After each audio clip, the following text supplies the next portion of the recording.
ম্যাচের শেষ মুহূর্তে তারুণ ফাহমুদুল ইসলামের নিখুঁত অ্যাসিস্টে রাকিবুল ইসলামের দুর্দান্ত শটে ৮৪ মিনিটে সমতায় ফিরে বাংলাদেশ। ম্যাচের সেই গোলে উল্লাসে মেতে ওঠে পুরো গ্যালারি।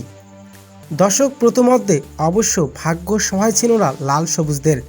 ম্যাচের ৩২তম মিনিটে নিচের ফোলের কারণে গোল হজম করে বসে বাংলাদেশ।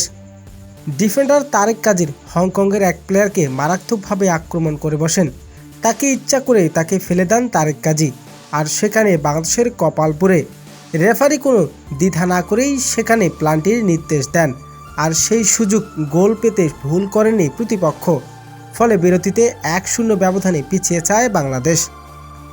দ্বিতীয় অর্ধে মাঠে ফিরে বদলে যায় খেলার চিত্র। একের পর এক আক্রমণে ব্যস্ত হয়ে পড়েন হামজা ফাহমুদুল এবং সৌমিত্রা। ম্যাচের ৭৩তম মিনিটে সমতায় ফেরার সুবর্ণ সুযোগ পেয়েও গোল করতে ব্যর্থ হন ফাহমুদুল ইসলাম। তবে শেষ মুহূর্তে ৮৪তম মিনিটে ফাহমুদুল ইসলামের সুন্দর একটি পাসের মাধ্যমে ফাহমুদুলকে দেন। এরপর ফাহমুদুল দেন রাকিবকে।